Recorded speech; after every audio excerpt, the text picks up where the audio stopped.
Olá, seja bem-vindo ao canal Leitura da Bíblia 365. Vamos continuar hoje no dia 25 de junho, que é o dia 176. Lá em 2 Reis, capítulo 8, versículo 1 até o capítulo 9, versículo 13. Eliseu tinha dito à mulher cujo filho ele havia ressuscitado: reúna sua família e mude-se para outro lugar, pois o Senhor proclamou sobre a terra de Israel uma fome que durará 7 anos. A mulher seguiu as instruções do homem de Deus, reuniu a sua família e mudou-se para a terra dos filisteus, onde ficou 7 anos. Ao final dos 7 anos, a mulher voltou da terra dos filisteus e foi ao rei para reaver a sua casa e suas terras. Quando ela chegou, o rei falava com Geazi, o servo do homem de Deus. O rei havia acabado de dizer: conte-me algum dos grandes feitos de Eliseu. E Geazi lhe falava sobre a ocasião que Eliseu havia ressuscitado um menino. Naquele exato momento, a mãe do menino entrou e apresentou ao rei sua petição para reaver a casa e as terras. Veja, meu senhor o rei, exclamou Geazi. Esta é a mulher e este é o filho dela que Eliseu ressuscitou. É verdade? Perguntou o rei à mulher. E ela lhe contou o que havia acontecido. Então o rei ordenou a um de seus oficiais: providenciem que tudo seja devolvido a ela, incluindo o valor das colheitas realizadas durante o tempo em que esteve ausente. Eliseu foi a Damasco, capital da Síria, onde o rei Ben-Hadad estava doente. Quando alguém disse ao rei que o homem de Deus tinha chegado, o rei disse a Hazael: leve um presente para o homem de Deus. Depois peça a ele que ele pergunte ao Senhor se vou me recuperar desta doença. Hazael levou consigo o presente, 40 camelos carregados com os melhores produtos de Damasco. Foi vê-lo e disse: seu servo Ben-Hadad, rei da Síria, me enviou para perguntar se ele vai se recuperar de sua doença. Eliseu respondeu: vá e diga-lhe, certamente se recuperará. Na verdade, porém, o Senhor me mostrou que ele certamente morrerá. Eliseu olhou fixamente para Hazael, até deixá-lo constrangido. Então o homem de Deus começou a chorar. Por que o Senhor está chorando? Perguntou Hazael.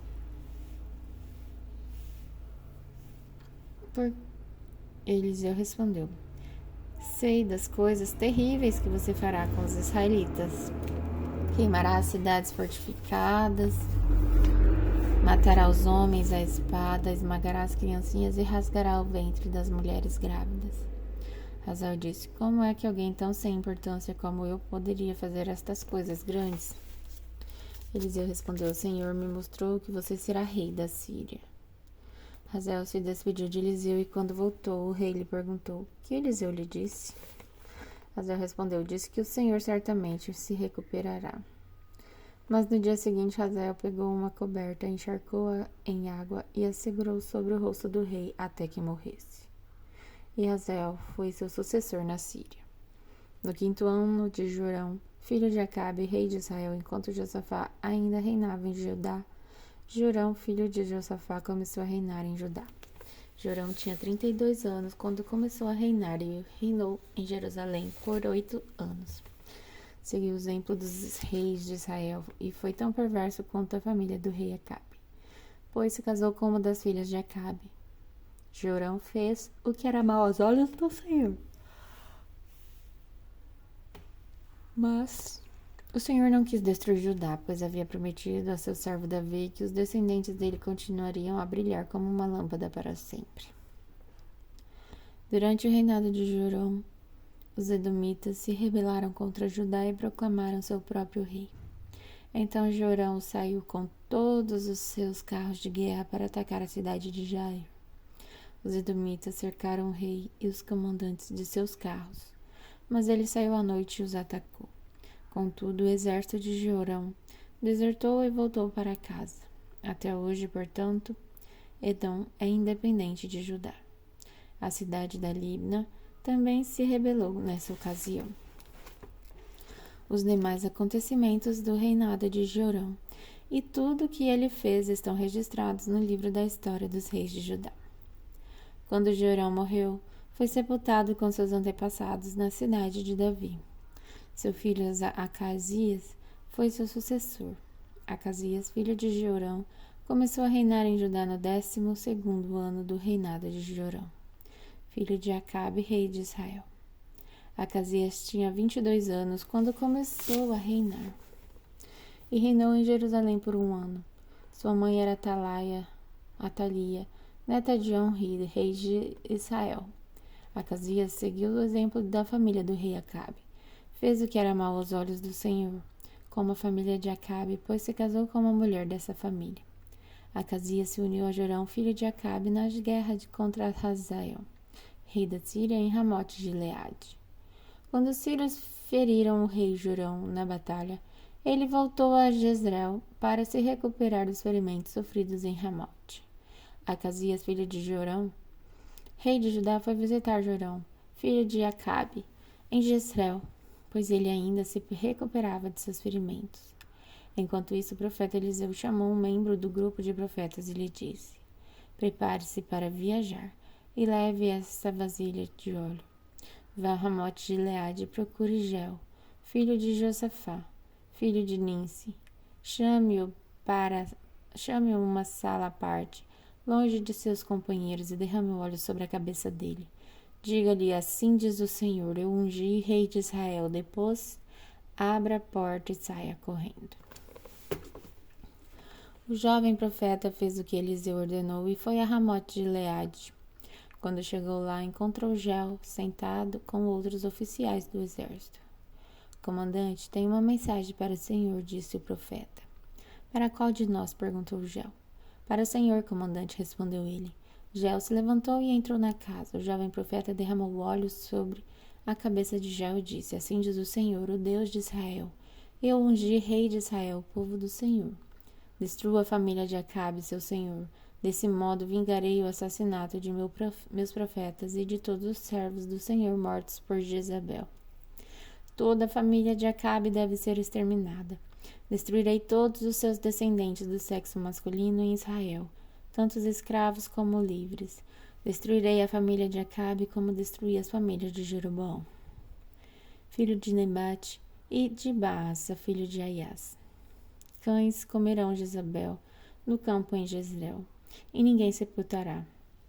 Então o jovem profeta abriu a porta e saiu correndo.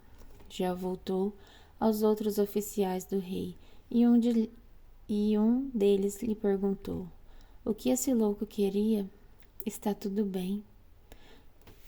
Vocês conhecem gente desse tipo e as coisas que eles dizem? Respondeu Geu.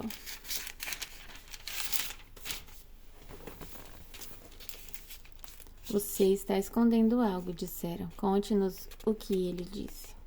Então Geu lhes contou. Ele me disse: assim diz o Senhor, eu ungi rei de Israel. No mesmo instante eles estenderam suas capas sobre os degraus para Geu passar, tocaram a trombeta e gritaram: Geu é o rei. Agora em Atos, do capítulo 16, versículo de 16 a 40. Certo dia, enquanto íamos ao lugar de oração, veio ao nosso encontro uma escrava possuída por um espírito pelo qual ela predizia o futuro. Com suas adivinhações, ganhava muito dinheiro para seus senhores. Ela seguia Paulo e a nós, gritando: estes homens são servos do Deus Altíssimo e vieram anunciar como vocês podem ser salvos. Isso continuou por vários dias, até que Paulo, indignado, se voltou e disse ao espírito dentro da jovem: eu ordeno em nome de Jesus Cristo que saia dela. E no mesmo instante o espírito a deixou. Quando os senhores da escrava viram que suas expectativas de lucro haviam sido frustradas, agarraram Paulo e Silas e o arrastaram à presença das autoridades na praça do mercado. Estes judeus estão tumultuando a cidade, gritaram para os magistrados. Eles ensinaram costumes que nós, romanos, não podemos seguir, pois contrariam nossas leis. Logo, uma multidão revoltada se juntou contra Paulo e Silas, e os magistrados ordenaram que os dois fossem despidos e açoitados com varas. Depois de serem severamente açoitados, foram lançados na prisão. O carcereiro recebeu ordens para não os deixar escapar. Por isso os colocou no cárcere interno, prendendo-lhes os pés no tronco. Por volta da meia-noite, Paulo e Silas oravam e cantavam hinos a Deus, e os outros presos ouviam. De repente houve um forte terremoto, e até alicerces da prisão foram sacudidos. No mesmo instante, todas as portas se abriram e as correntes de todos os presos se soltaram. Quando o carcereiro acordou, viu as portas da prisão escancaradas, imaginando que os prisioneiros haviam escapado. Puxou a espada para se matar. Paulo, porém, gritou: "Não se mate, estamos aqui." O carcereiro mandou que trouxessem a luz e correu até o cárcere, onde se prostrou, temendo de medo, diante de Paulo e Silas. Então eles o levou para fora e perguntou: "Senhores, que devo fazer para ser salvo?" Eles responderam: "Creia no Senhor Jesus, e vocês e sua família serão salvos." Então pregaram a palavra do Senhor a ele e toda a sua família. Mesmo sendo tarde da noite, o carcereiro cuidou deles e lavou suas feridas. Em seguida, ele e todos os seus foram batizados. Depois levou-os para sua casa e lhes serviu uma refeição. E ele e toda a sua família se alegraram porque creram em Deus. Na manhã seguinte, os magistrados mandaram os guardas ordenarem ao carcereiro: "Solte esses homens." Então o carcereiro mandou dizer a Paulo: "Os magistrados disseram que você e Silas estão livres. Vão em paz." Paulo, no entanto, respondeu: Eles nos açoitaram publicamente sem julgamento e nos colocaram na prisão, e nós somos cidadãos romanos. Agora querem que vamos embora às escondidas? De maneira nenhuma. Que venham eles mesmos e nos soltem." Os guardas relataram isso aos magistrados, que ficaram assustados por saber que Paulo e Silas eram cidadãos romanos. Foram até a prisão e lhes pediram desculpas. Então os trouxeram para fora e suplicaram que deixassem a cidade. Quando Paulo e Silas saíram da prisão, voltaram à casa de Lídia. Ali se encontraram com os irmãos e os encorajaram mais uma vez. Depois partiram. Agora em Salmos, capítulo 143, versículo de 1 a 12. Ouve minha oração, Senhor, escuta minha súplica. Responde-me, pois és fiel e justo. Não leves teu servo ao julgamento, pois diante de ti ninguém é inocente. Meus inimigos me perseguiu, derrubou-me no chão e obrigou-me a morar em trevas como as do túmulo. Vou perdendo todo o ânimo e estou tomado de medo. Lembro-me de tempos passados, reflito em todas as tuas obras e penso em tudo o que fizeste. Levanto minhas mãos a ti em oração, anseio por ti, como a terra seca tem sede de chuva. Vem depressa, Senhor, e responde-me, pois meu ânimo se esvai. Não te afastes de mim, eu morrerei. Faz-me ouvir teu amor a cada manhã, pois confio em ti. Mostra-me por onde devo andar, pois me entrego a ti.